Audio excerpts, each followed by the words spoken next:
Hi everyone, and welcome to Screams After Midnight, the weekly horror show on YouTube and on iTunes and on Stitcher, in which we talk about horror movies from the past and the present. We are from the Male Fuzz Podcast Network. I'm Peter, and with me is Tim, Yo. Joseph, Hello. and Kevin. I can finally move freely again. I don't have to be condemned to one spot. Yeah, Kevin got a new mic, which is not sensitive to his head position, so he's allowed to move around a little bit. He's So taking yeah, advantage of it.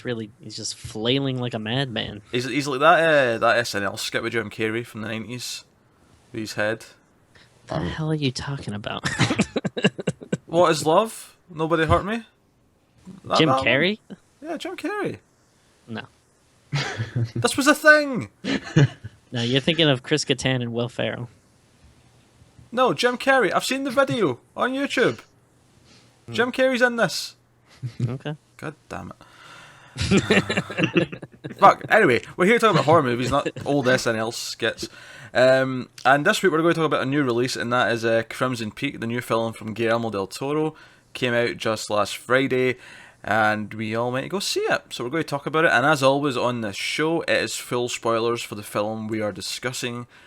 And yeah, so as we usually get started, we'll just get quick sort of summed up thoughts from everyone, just sort of generally how they felt. Loved it. Yeah, I'm going to start with Tim because I know he's a big giant Del Toro fan. So loved it, Tim. Yeah. GDT has yet to let me down, and this was another one of his wins. And you know what? I went on Twitter and I tweeted at him. I said, "Good job, buddy." GDT. Yeah. Lovely. Kevin, how did you feel about it? I loved it too. I thought it was really good. I much like Tim, from what I've seen from Del Toro, I've not been let down once by him, and this was just another really good film. Joseph? Oh, I loved it so much. Yeah. Del Toro, I surrounded this with two other Del Toro films I hadn't seen, Mimic and Kronos. And so I nice. just gave myself a little Del Toro marathon. Oh, he has not let me down yet. I love all his films so far. Have you seen Devil's Backbone? Yes, I love Devil's Backbone. Oh, nice. Cool. Alright, well, You probably didn't like it. I'm the odd man out here because I really did not like this at all. It's not a course you Peter did. movie. I couldn't wait for this to be over. Oh my god, what the fuck, guys? It's not a Peter movie. There was no this is what admittedly this is a wider problem I have with movies that are period pieces, particularly of this kind of like era, right? Everything in this movie looked uber fake to me. No. No, definitely not. The costumes, the sets, even when they were standing outside, there was something off about it that felt fake. I don't know what it is. I did not like how this movie was Wow. lit. No way, man. That's like part of why it was Yeah. so great. was the Gorgeous. It was a This set beautiful design was film. brilliant. No, Yeah. it was so bright. There was no mood. There was no atmosphere. No. That's called style, Pete. No, it's called style over substance, but the style's not actually offering much other than just overblowing everything. I did not like Congratulations, this. That's the dumbest thing you've ever said. Guillermo del Toro is someone who I like. I like a good chunk of his movies, but this is one that I do not like. I did not like Crimson Peak. I think you got an axe to grind. What did Del Toro do to you, Pete? Were you a kid and he like spat in your ice cream or something? I like some del Toro movies. Joseph mentioned Mimic. I really like Mimic. I think Mimic's great. You don't like his best movie though. What's his best movie? Come on, Pete. Really? You gonna do this? If we're talking about Pan's Labyrinth, then I do like Pan's Labyrinth. Oh, you mean Hellboy? Tim, no one thinks that's his best movie. I love Hellboy and Hellboy 2. They're some of my top 10 superhero films. But no, his best are probably going to be Devil's Backbone and Pan's Labyrinth. Those are his Hellboy, best. literally the best movie of all time. That's not even up for It's the debate. best comic of all time. I'll say that. It's the best Tim, comic of you're all time. Well, delusional. that is true as well. Do you say You're- Kevin? I said Tim, did I not? Nice, Kevin. Did I say Kevin? Well, Kevin is delusional. Let's be honest. He's used to saying Yeah, Kevin. yeah. I'm used to saying Kevin is delusional, but no, Tim, you're being delusional. All right, that's In all seriousness, though, I can understand you not liking it, but to say it doesn't have atmosphere, I think that's like the one thing that like literally was oozing out Yeah, of this. that's what this whole movie was. But Yeah. like Tim said, I could see it. It's not a Peter movie. It's something we all knew you weren't gonna like. Well, that's good. At least I'm consistent with my taste. If you could all predict that. Now I know the ghosts weren't necessarily the focus here, and we'll get into the whole it's a story with a ghost of in the it. movie. Yeah, but when it comes to stuff like that, I really am someone who's about what you don't see. You know, it's Jaws and Alien, and even something like the first Paranormal Activity, where you're not seeing the entity or whatever it is, the monster, and that creates the suspension for me. Right away at the start of this movie, when the creepy mother ghost just like starts walking towards her, it just kind of lost me almost entirely right away, because it was just showing me the goods. It was just, it was over the top. There was all these extra things to her design with the smoke all fading in and out, and it felt more cartoony than it did like a serious movie to me. I don't know. I didn't feel like I personally. I thought the design looked great, and I understand what you're saying, where like less is more, and I do think that is often a very good rule for most films. But it doesn't bother me necessarily when it is shown, especially if it's in a good movie, and it's not like they don't show like a ton of ghosts and stuff, but when they did show it, I didn't have a problem with it. Yeah, I Actually, mean, quite liked it. I mean, I like the scenes with the ghosts. I thought they were pretty cool. I mean, the design for the ghosts were very good. I thought the smoke really added to the atmosphere. I thought that also the thing you were saying about the atmosphere, it lacking atmosphere. What Tim said is right. It was like it oozed atmosphere. Like the set designs were brilliant. Like the set designs were one of my favorite things about it. I love the whole setting. Yeah, especially like Crimson Peak itself just looked so cool. The way like it had like Fake. It became its own character, like any good Yeah. haunted house movie has to be. The house has to become a character. That's why I love haunted house movies. Devil's Backbone is one of his other ones. It's better than this one. The whole area becomes its own identity. The Hell House in The Haunting, and of course House on Haunted Hill, they all just become their own character in a way. Yeah, but I feel like this one was so over the top, because it was it was clay, but it was literally oozing blood out of the walls. It was oozing clay out of the blood, It was oozing out of the clay. walls. Yeah. But it looked like blood, and that was kind of the point. That's why Oh, he yeah. chose that. I mean, which I actually thought that was like genius, because I thought it like looked so cool, but it had like a rational explanation, so it's not just like anyone would walk in there and be like, oh, there's blood coming out of the wall. It's like, oh no, like there's a reason for it, but it like gives it this really cool like look and aesthetic to, like, even when they're just having like a normal conversation, like you're looking at this dilapidated building where like blood's coming out of the walls, or like leaves are falling down from the broken ceiling, and even if something's that maybe not exciting, or it's just exposition or something, it's still like so much to take in and look at. It so cool. see what you're saying. But no.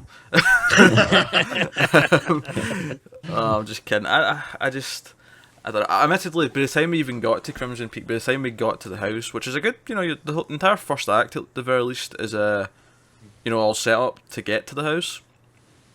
I think by the time I got there, I was already in a kind of bad mood, because I was just kind of bored, which, meant I was maybe picking at things that I shouldn't have been picking at. But I think it's a sign of a bad movie, or not a bad movie necessarily, like, I don't want to start an argument, but it's a sign of a movie not keeping your interest when I start nitpicking at things that I shouldn't be nitpicking at. And examples I'm going to give you are, there's a couple of scenes where I really was like just shaking at my head because I was noticing the dubbing, because I could tell the audio wasn't recorded like on set or whatever. It was clearly added in later. The scene that really stuck out to me was the scene early on with Jessica Chastain, and she's talking about the butterflies dying on the ground. Like every line of dialogue in that scene felt dubbed to me, and it probably was. for whatever reason, and that is a petty thing to really sort of talk about, and I agree it's petty, but I think my point is that the movie had already lost me by that point, that I was just noticing little things like that, you know? I mean, I could, like, I really like this movie, but I could really tell that it's not going to be for a lot of people. So not even you, Pete, but I can see a lot of people not really digging it. So, It's a genre I mean, piece, also, not just a period piece. It's a genre piece. If you're Yeah. not a fan of gothic romance or that whole genre, then it's not going to be. yeah. Because And like, I didn't notice that stuff, but again, I was like pretty invested into it, from the beginning. So I mean, I don't know, it's too bright for a horror movie for me, you know? see, I like that though. I like when like people try like different stuff. Like I don't always want to see like the same like movie that takes place in like the dark woods or in like someone's like basement with like one single light bulb that's swinging back and forth. Like I think it's cool when people try something different that's bright or has like crazy colors or takes place in like different areas or Hey, something. I think that's cool. Crazy colours are what neon's for. That's what Del Toro does, though. In all his movies, he has bright colors. He doesn't really do Yeah. just dark all the whole film. He likes to keep it bright and lively throughout most of his films. Yeah. Plus, What's- by now I'm sort of not. I don't want to say I'm sick of them because I know that a lot of people do love them and all that, but it's in like a time where every horror film has to be dark and gritty, or every film has to Yeah. be dark and gritty. It's good to have something with a bit of color in it, something bit of life in it. I agree with Definitely. that. I just don't think this is the genre to do it in. I thought it was an interesting way to do it. I just like I do like color in horror movies, but like I say, neon and stuff like that's more what I'd gravitate towards when it comes to more colourful horror, but make it feel a bit more absurd. Whereas this to me just, and I said that everything felt fake to me, and I really did. Even like every time like there's a scene where Maya Wasikowski, and I hope I nailed that name. I think I did. When she gets out of bed and her nightie has got like these big fluffy bits, and then she puts on another thing that's got even big fluffier bits on her shoulders, right? And I get that that's just to dress down to the time, but all I could focus on was how ridiculously fluffy these shoulder things were. and I get that I'm picking on things that maybe aren't ultimately that important, but every time I looked at her as an actress, she has a very modern look to her. She has a very her face is very I don't know. I just contemporary. Yeah, I don't really see her as someone who was like in this time period, and that's a weird thing to say because obviously there's been millions of people alive in this time period, with all looking very different. But like, whereas Tom Hiddleston, on the other hand, I felt like he looks like he could have been around at this time period. That's a weird thing to say, but I just like every time I looked at her, she just felt so out of place. Speaking of Tom Hiddleston, I thought I walking out of the theater, I was looking at the credits and I said to my friend, I thought that was Benedict Cumberbatch.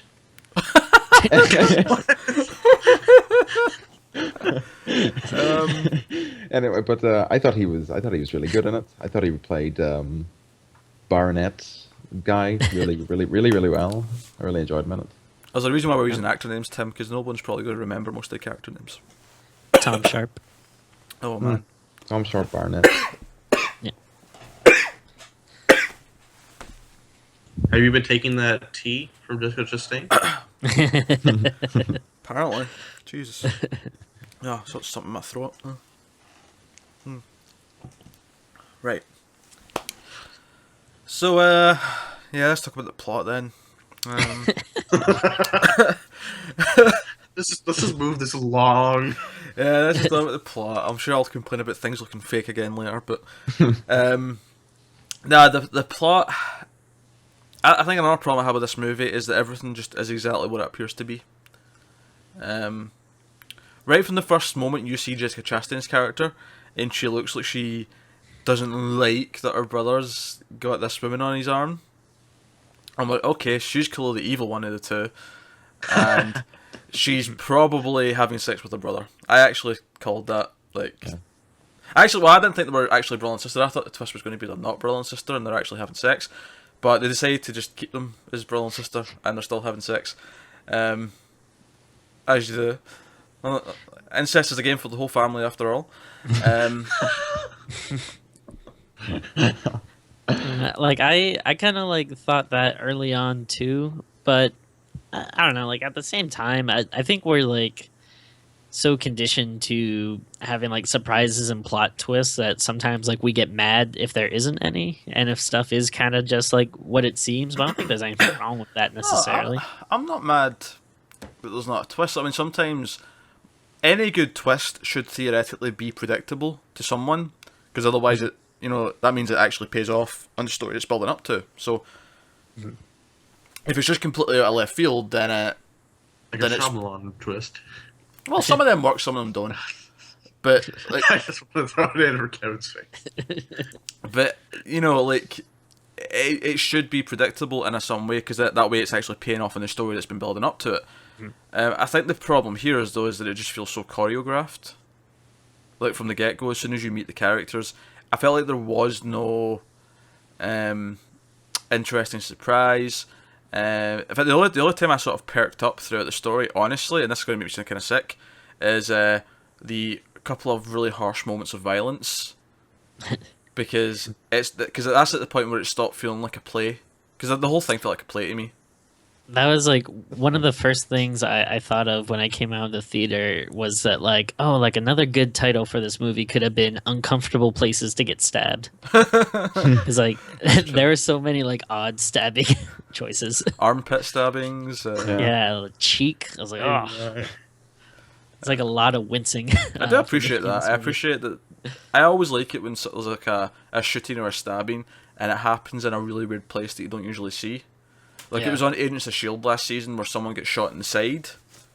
And that was like really different to, like, normally you don't see people get shot. There's always the head or the chest or maybe the leg if they're just trying to win someone. Something about it makes it like seem like almost unnatural, which almost like makes it worse than like if they got like shot in the head or something. It's like, oh, the armpit, like, oh, that's so weird. Yeah. But what Bob Peter was saying about it being a play, I don't think that's a bad thing. I don't think it's a bad thing for it to seem like a play. I mean, I'm not like an expert in theater or in like Gothic literature, but is there not supposed to be something like, I don't know, like grand about it? And I didn't like it. I did think that this was sort of somewhat of a grand film, but I don't think it was bad because of it. I think like. I think it just comes down to the style just is not for me at all. I don't like big and grand period, especially in horror. Like, I love the book Dracula, the original book, and that's set in a similar time period. But what I love about that is just how this constant sense of foreboding and terror and how helpless they all feel. And none of that's here. This is just going down the path of the whole. Obviously, the plot that we're getting to here is that the brother and sister he like marries women for their money, and then they kill them off by poisoning them. So they've got the money and they can keep the house going and have their weird brother sister sex games. I mean, almost when it got more interesting for me, it was probably the last 10 minutes when Jessica Chastain turns into full on, I'm going to run at you with a fucking knife and I'm going to kill you. Because you had sex with my brother. Because you had sex with my brother. Like, that was when it got a little bit interesting to me, but then it was like over almost quickly. I don't know. I realise I am against 3 people who like this kind of thing, and that's okay. But as with everyone said at the start, this is not a me movie at all. So I don't know. Well, you guys liked the movie. What do you want to talk about? Well, I thought the thing with the baby was really cool. That how it came out to be actually hers and not the one of the previous wives. That was a little twist I didn't predict. That was actually something that caught me by surprise. So, like, just out of curiosity, so like, going in, did everyone expect like more horror, more ghosts, or did you kind of know this is what you're getting? No, I think because other people like Matt had already seen it, and he'd said to me, "This isn't a horror story. This is a story with a ghost in it," which is what she actually says about her own story in the movie. Yeah. That's Del Toro getting a little bit meta. Which I feel like that's probably what's gonna put like most people like off on it. If anything, the fact that it's not just like a straight up ghost jumping out at you kind of horror movie. Yeah, I mean, I wouldn't have put me off it. Like, that's not what bothers me about it. Yeah. I think what bothers me about it is I just don't find the story compelling. If I like the story, but largely it's the setting and the shooting style and design of it. I just did not find engrossing, I guess is the word I'd go with. I didn't find it engrossing. No, I went in. I got exactly what I wanted. I got exactly what I thought I was going to get. I was pleased. I was a happy customer. Can't say the same about everybody else in my theater, though. I believe a few of them came in thinking that the trailer, there were supposed to be a lot more ghosts. And, I even tried to talk to one of them. I even asked them, have they read Bronte? Have they read Poe? Have they read Hawthorne? Have they read all these other romance examples? Wait, you just asked No. a stranger that?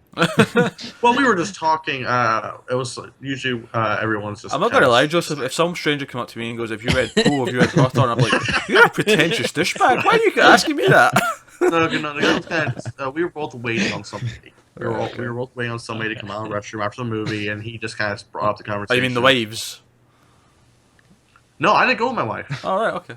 No, my wife couldn't go. Because literally, that's all I You see. went with When your I'm mistress. when I go to the movie and I come out of the theater, always right outside the toilets is just like a line of men just waiting for all the women to come out the bathroom. It's just like a thing. They all have to go to the bathroom as soon as the movie's over.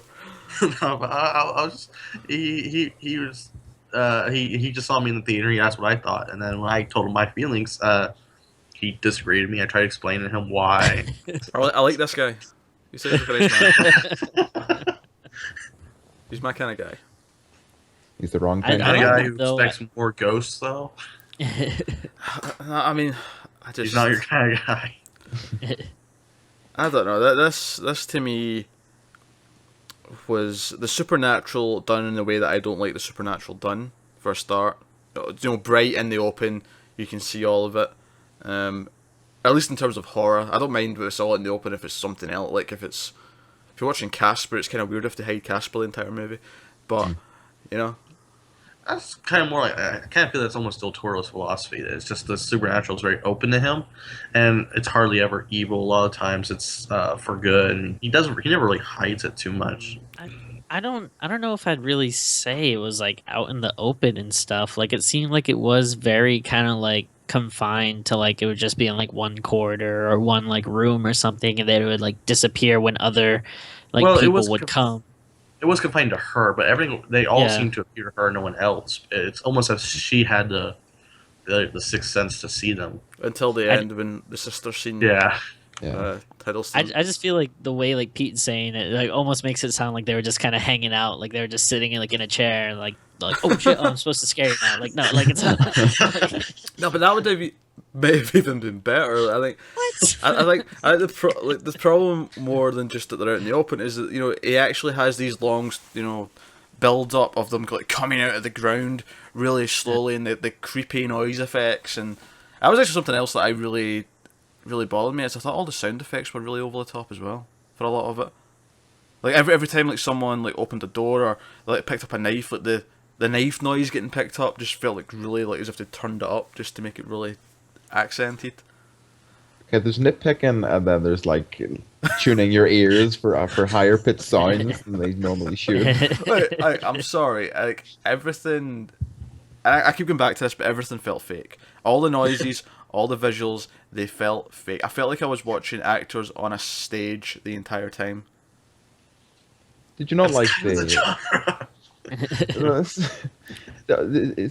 I don't know. Did you not like the part where they went underground? Like how they don't go under that level, and then they went under the level, and then it was like filled with they're filled with caves, and like the caves were like dripping the blood, but it wasn't really blood; it was just clay. I thought that was really cool. No, I thought that was a set dresser jacking off to himself. Honestly, it was over the top. It was. It just felt so cartoony to me. I'm sorry, I did not like this movie at all. I was. We can tell. I did have like one probably minor. I don't know if you want to say Don't hold complaint. back, Tim. Don't hold back. You let out with it. You bring the complaint to the group.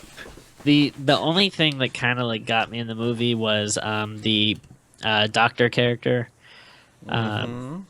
When he shows up at Crimson Peak to rescue Edith, and does fuck all. well, like he knows that these people are like fraudsters and murderers, and he's going to rescue this girl, but like he doesn't bring a gun or like, somebody else with him. yeah, like that was the only thing that got me like at the very least like bring something to defend yourself. Yeah. Because they're obviously going to attack you, which they do, and they stab you, and like and he didn't even like, like try to like just start kicking his legs or something when they come at him. Like, or I don't know. That was the one thing that that got me, but that is like a minor complaint. It didn't really ruin the movie for me or anything. Actually, that kind of connects to the whole you're a doctor, show me where. So Hiddleston's character, his like turn to the light side, kind of bothered me because you've still been like you've helped kill like 4 women at this point for their money. Like, I don't care if you're in love now. Fuck you. Like, you're evil, or you've been helping someone evil. I don't care. And honestly, I didn't really buy their love story. I didn't think they had any chemistry. But Well, you're wrong. I'm not wrong. Actually, the best part of the movie for me was her dad, who was Bobby Singer from Supernatural. Supernatural. He was very rational. He was easily the best part of this movie for me, and I knew as soon as I knew right away he was going to eat it. Like We saw in the trailer. Is it in the trailer? Yeah, there's a moment where she says, "Has any deaths happened in this violent deaths?" And it's the moment where he's turning around in the bathroom. Ah, right, okay, I didn't remember And that. so I recognized when I saw him, I go, "Okay, he's gonna die," because I saw that in the trailer.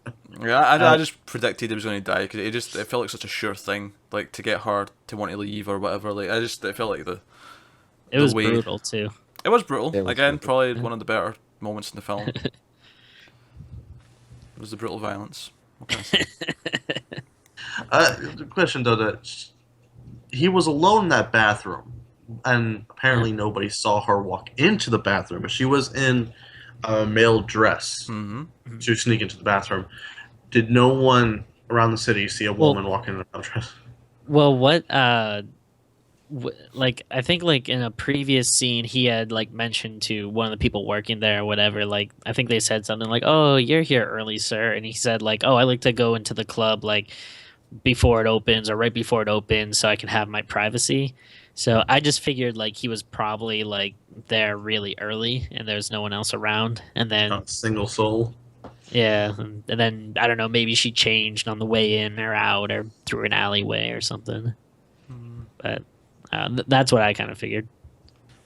But before they revealed that it was her, I thought it was going to be Hiddleston's character that killed the. I think that was the point. You were meant to think it was him. Yeah. I think that it almost felt like that might have been just more of a forced twist. It was her that killed him after all, not him. Yeah. Just that one didn't feel like it was as. Well, I think they were kind of trying to show that she was like the more evil one. Well, they did even that like very with well all though, these. throughout the whole film with everything else. Oh yeah, yeah. But I think it's just like another like kind of, thing to hammer the point home. Yeah. All right. Well, Alright. I mean, I don't have much more to say. Like I did not like it. That's just it. So does anyone else want to bring up anything else before we get to ratings? Oh yeah. The way you said you didn't like sort of Hiddleston's character sort of turned towards the light. I like that. I sort of like he realized sort of, well, obviously he's evil, or He realized that sort of- killing innocent women for the money was wrong. well, no, but sort of the power of love prevails all else. He It didn't sounds buy like- the relationship. Well, yeah, Remember that. yeah, but The relationship felt rushed to me, and even once they got to the house, I felt like everything just went to where it was going really quickly. Nothing Well- was built to me. It just Well, felt in like it was weird. regards to the relationship, at least on her part, it is understandable. With the whole genre, it is women falling in love with mysterious men, and almost because she just was raised by her father. She raised alone. That kind of in that genre, it kind of makes sense for her to fall in love really quickly with just somebody new. But I can see on your side about how his love for her might not really seem that realistic.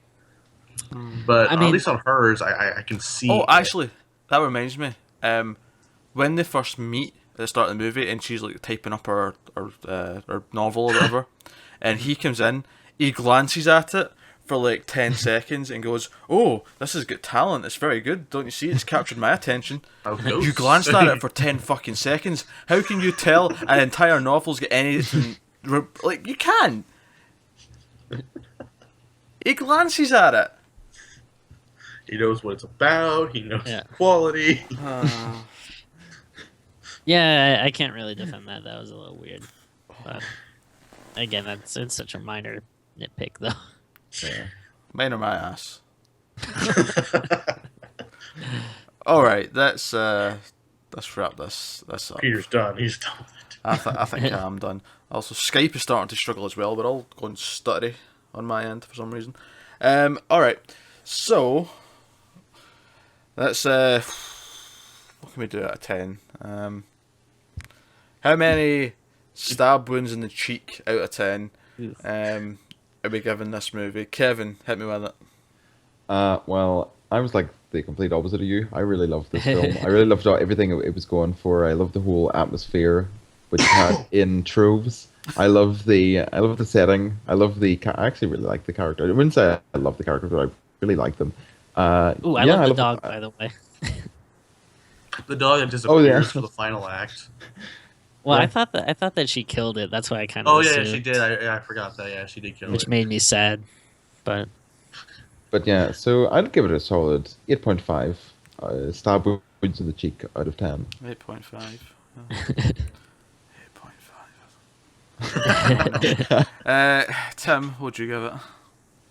well, I mean, I agree wholeheartedly with Kevin, and again, just to reiterate, we're kind of we're poking at you a little bit, but I think it is understandable that it's not going to be for a lot of people, and admittedly, like Guillermo del Toro, he's like my number one director, my favorite guy. I loved every movie he's done, so I'm definitely a little biased. But I'm gonna agree with Kevin actually and go with an 8.5 as well. That's 3 whole points above The Haunting, Joseph. Just want to point that out. Yeah, I will disagree that this is not Haunting level. I said I love haunted house films, and The Haunting is still my creme de la creme of haunted house films. This might eke into the top 10 if I reanalyze everything, but I don't know if it touches Devil's Backbone. I don't even know if it touches his students, The Orphanage. I think those are far better. Yeah, they are. But I do overall enjoy it. I love the genre. I love Gothic romance. I love the set design. I love the costume. I like the performances, especially Hiddleston's. I don't think I'm going to go 8.5, but I'm not going much lower. I'm going to go give it an 8 cheek stab wounds out of 10. Well, I guess that brings it to me, doesn't it? My. What am I going to do here? So, I did not like the costume design, or the set design, or at least I did not like how it was lit or shot, I guess is maybe more my point. All of it felt over the top to me. I did not buy the character's romance. I did not buy... The plot was uninteresting to me. I didn't get invested. Ultimately, I was just kind of bored throughout most of it and couldn't wait for it to end. And I also thought a couple of the performances were a bit over the top. So about a 7? I mean, Jessica Chastain in some scenes was horrible, and in other scenes was great. It was really weird. There were some scenes where I just thought she was way over the top, and I didn't like what she was doing. When she slammed the frying pan after finding out they slept together. There was that, but Have you told Matt this yet? no, yeah, I hadn't seen. I've not spoke to Matt since I've seen it. So, but I don't know. I really I was not into this. So I am going to possibly upset a few people here and give it 4 out of 10. Be honest, yeah. Just it's your opinion. Yeah, we're not Well, gonna I see that. kill you. 4 out of 10. I guess it's about a 7, a little higher than a 7 for the average for the group. Nah, not for me.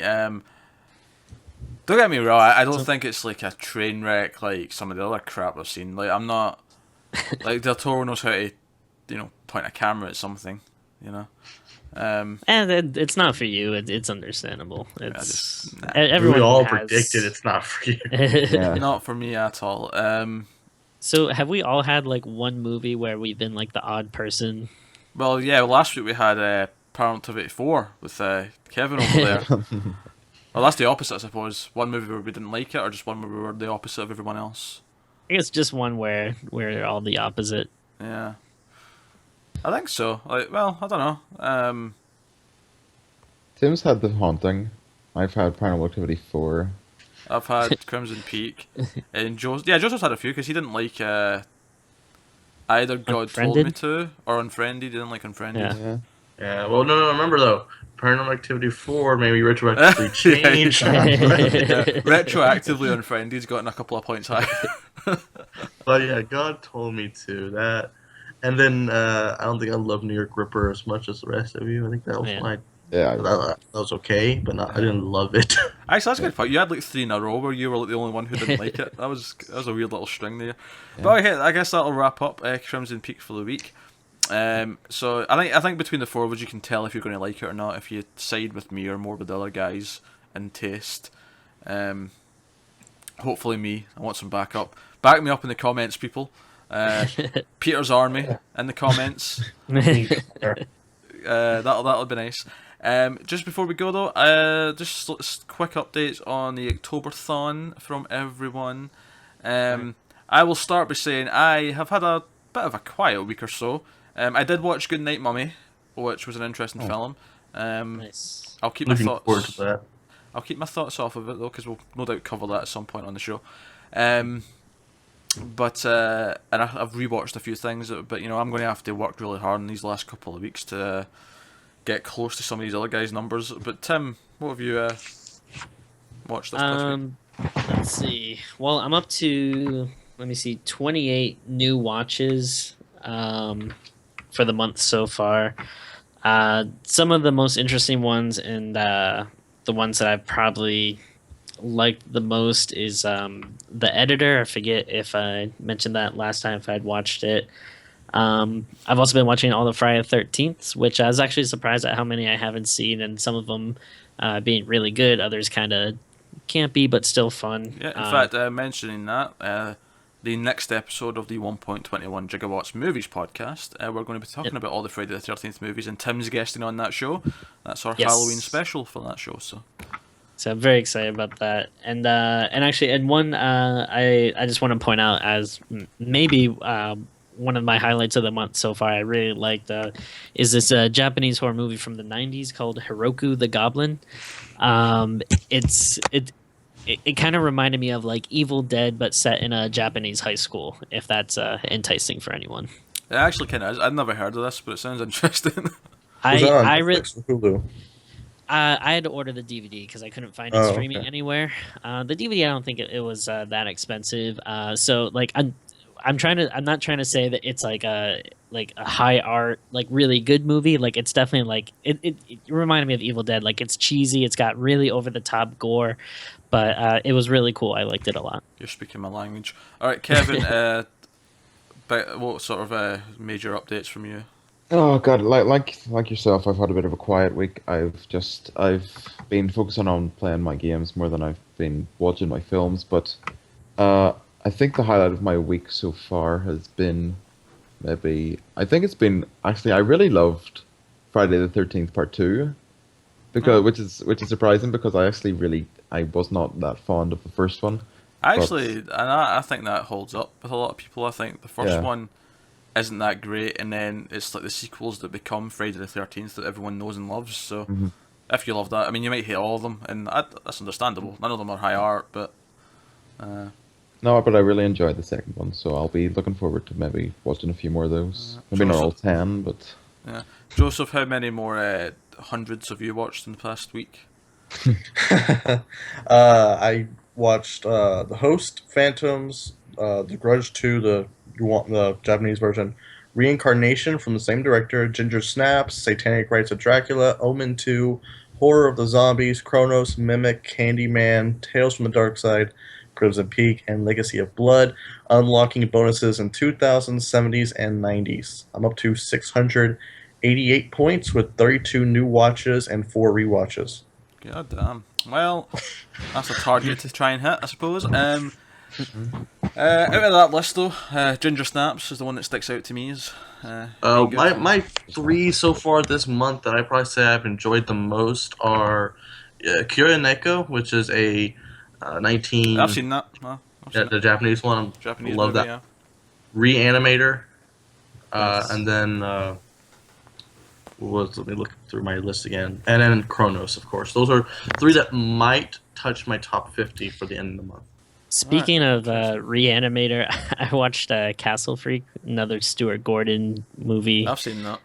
Yeah, and I couldn't believe that Stuart Gordon would have another monster giving oral sex scene. I was like, man, what is it with this guy? Is it a multiple times now? I don't know. Have any of you That's his seen thing. the Reanimator sequels? Because I'm interested in seeing them I have after not. October Dawn. It's one that I've been kind of Yeah, to get to for a while. Bride of Reanimator and what was the Return of the Reanimator. What's the other one? they're not great.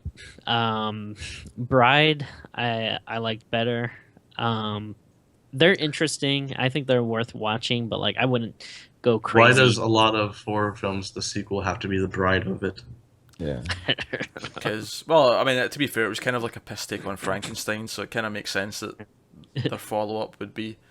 Well, the Satanic Rites of Dracula, the other name for it is the Brides of Dracula. Alright, well... Oh wait, I think I've seen that then. Is Dracula Mormon? How does he have That's the Hammer, Bride of so many Dracula. brides? Yeah, that's the Hammer version. That's one of the Alright, okay, like, I've seen that. fourth or fifth one of the Christopher Lee's. The MC Hammer version? Okay, right, well, I think that'll wrap us up then. This week on Screams After Midnight. You can catch us next week with a review, of course, of Paranormal Activity, The Ghost Dimension. We did the first 5 films over the past 2 weeks. You can go and check those out. And we'll be back next week with a review of that. Everyone's looking forward to it, I can tell. And stunning 3D. Oh god. No, I'm not saying it in 3D. I kind of just have to, because that's what they're offering me, honestly. But luckily, I don't have to pay extra for 3D, because I have my fancy unlimited card, so that's good. Alright, so that'll be us for the week then. You can catch us on Twitter at mailed_fuzz. You can also catch us at email with mailedfuzz@gmail.com. Send us questions or movies you'd like us to do. If you're on YouTube, give us comments down below. Let us know what you thought of the movie. Subscribe, like, all that jazz. It helps us out a lot. And otherwise, guys, we'll see you next week. Keep watching scary movies. Goodbye.